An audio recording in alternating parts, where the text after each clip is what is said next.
There are stories whispered under bunk beds, tales told with trembling lips when the lights go out. They say if you ever hear a baby crying deep in the bush at night, don't answer, don't even breathe. That sound isn't from a baby. It's from something old, cursed and watching, crying for over 500 years, waiting in the dark. This is not just a tale. This is the true story of Bisi. She heard the cry and made the mistake of following it. The first cry came on a Tuesday night. It was the kind of cry that made your skin prickle, high-pitched, broken, hollow, like a child abandoned by the world. Students at Aproko Secondary School sat upright in their beds. Wah! Wah! It came from the bush behind the senior girls' hostel. The seniors called it the Old Forest, where no one dared enter after dark. At first, they laughed. "It's a wild animal," someone joked. But it came again the next night, and the next, closer, louder, like it was moving, until finally it came to the window. Mr. Lawal, the night guard, had heard the tales. Everyone had, but he didn't believe in ghosts. Not until that night. It was 2:13 a.m. when he noticed smoke rising from the back of the firewood kitchen. There were no cooks that night. No one should have been near the open flame. So he grabbed his torchlight and walked into the darkness. When Mr. Lawal heard the sound from the kitchen at that ungodly hour, he expected rats or hungry students. What he found instead nearly broke him. He swung his torch toward the smoke and froze. A small figure, about 2 feet tall, sat beside the fire. Its skin was chalk white, not albino, not sick, painted like someone had covered a baby in white powder from head to toe. Mr. Lawal's light hit it full on. The creature turned. Its head twisted 180 degrees without moving its body. Its eyes, wide and black, reflected the light like glass. They were too big, each one the size of a human mouth. Then, the flashlight went out. Darkness swallowed him. He felt something brush his leg, something cold. A chill shot up his spine. Every hair on his body stood straight. He dropped the torch and ran without looking back. By morning, Mr. Lawal had resigned. Inside the hostel, among the crowd of terrified girls, was Bisi, a sharp-minded SS2 girl with hunger in her bones. Her mother sold fried yam outside the campus gate. Her dreams were bigger than her pocket could ever hold. So when Amaka, the proud senior prefect, joked during prep, "If you steal the bush baby's lantern, it'll torment you for 7 days. But if you survive, you'll be richer than a senator," Bisi's ears perked. Another girl whispered, "But if you give it back, it curses you. Your life will end in tragedy." The mat and lantern of the bush baby weren't just spooky props. They were cursed treasure. Everyone said so. You had to choose, suffer and be rich, or return it and be destroyed. It was said that if you don't return the lantern or mat yourself, the bush baby can't take it, even if it's staring at it and close to it. That night, Bisi made her choice. The hostel went quiet at 1:45 a.m. Bisi slid out of bed, like someone possessed, and tiptoed barefoot across the dorm floor. She climbed out the window, heart pounding, into the cold night. The bush was alive with whispers and crickets. She walked deep, deeper than any student ever dared. Then she saw it, a lantern hanging from a twisted ancient tree. Beneath it, the bush baby sat, not noticing. A glowing mat beneath it. She reached for the lantern, and just as she touched it, the bush baby turned, looking at her fiercely, ready to strike. She grabbed the lantern quickly and ran like she had never done in her entire life. Her heart was pounding, not knowing if the bush baby was chasing her, but she didn't care to look back. She just ran until she got back to the hostel. When she got to her bunk, she heard a voice dry and dead. It spoke. "Give me back my lantern, and I'll make you rich." The voice was clear, sad, pleading. But she remembered the tale. If you return the lantern, it destroys you. Her fingers shook. She grabbed the lantern tightly and closed her eyes. At 4:44 a.m., the crying returned, but this time, inside the dormitory. Whoa! Whoa! Girls screamed. A junior fainted. The sound was right by her bed.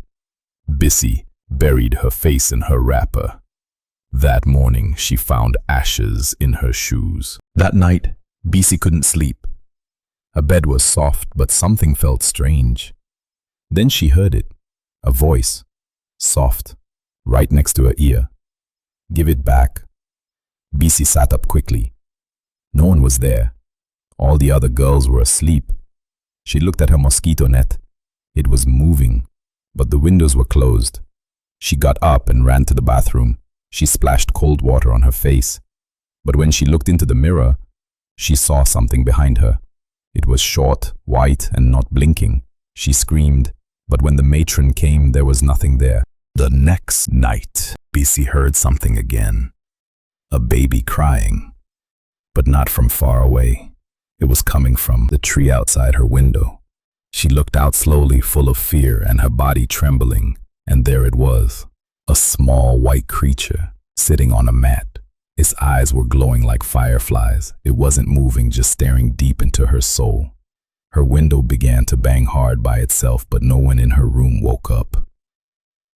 And a strange smell came into her dorm, like something burnt and dusty. Then her bunkmate sat up beside her, but something was wrong. Her eyes were all black. Then she spoke, in a scary voice that wasn't hers. "Give me my lantern." The next night, the lights went out at exactly 12 a.m. And in the darkness, Bisi heard footsteps. Very light, like someone tiptoeing. But it didn't sound like a person. It sounded wrong. The door opened by itself, slowly. Then something came in. Not a girl, not a boy, just a small, weird shape, like a baby crawling, but walking. It stopped at every bed and sniffed the air. Then it laughed, not a happy laugh, a baby's laugh that sounded broken. The matron ran in with her flashlight, but the moment the light hit the thing, it disappeared. The old firewood kitchen had been locked, but that night it was burning again. Thick smoke came out, and the smell was strong. Bisi walked closer, as if being pulled by a strong force, stronger than her will. Inside, she saw yams roasting, but there was no one there. Then, she saw something on the wall. Her name, written over and over again with blood. "Bisi, give it back." Suddenly, a pot fell behind her. She turned around. The bush baby was on the ceiling, walking, upside down. Its eyes were wide, its mouth open, but no sound came out. Instead, a great multitude of flies flew out. She screamed and ran, but every corner she turned, she ended up back in front of the kitchen. After several tries to escape but failing, she passed out. On the 6th night, she couldn't take it anymore. As she wept in a corner of the hostel, the bush baby came again, not physically, but in her dream. It whispered, "Give it back. and I'll stalk. Bisi almost said yes, but then, in the dream, she saw something else. A girl, another student, burning, holding the mat, screaming. Another boy hanged behind the dining hall. Others lost, mad, or dead. They had all given it back. Night 7. The air was different, heavy, dead, silent. No insects, no wind, no crying. Bisi rose like a puppet, holding the lantern. Suddenly the room stretched, the walls bent and twisted. All the beds disappeared. She wasn't in her dorm anymore. She was in a dark forest, alone. The moon above turned black. The trees began to whisper. She turned around and saw hundreds of eyes blinking from the branches. Then she saw the lantern still in her hand, but now it was glowing with a light that didn't belong to this world. Then, snap! A branch moved on its own and hit her leg. She screamed and fell. From the bush baby crawled on all fours, its head turning round and round 360 degrees, its eyes dripping black tears. It whispered again, "Give it back." Her body shook with terror, but her hands were stuck tight on the lantern. The bush baby pointed. Flames burst from the ground. The trees screamed. Hands rose from the ground, pulling her under. "Give it back, or stay with me forever," Bisi cried. Her voice didn't come out. She tried to run, but her feet sank. The bush baby came closer. It reached for her face, and then silence. When morning came, Bisi was found near the chapel, covered in ash. Her hair had turned white. She didn't speak for 3 days. Then the letters came. A scholarship to study abroad. A wealthy benefactor paid for her mother's house. Brand deals, cash from nowhere. Money flowed, endlessly, mysteriously. But she never roasted yam again. She never entered a kitchen with firewood. And she never spoke of that week. If you enjoyed this story, don't forget to like the video, subscribe to Whispers of Drum, and tap the bell so you never miss a tale from the shadows. And tell us in the comments, what story should we whisper next? A chilling legend? A village mystery? Or a tale of betrayal and redemption? Your story idea might be the next one we bring to life. This is Whispers of Drum. Keep your ears opened, because the drum still whispers.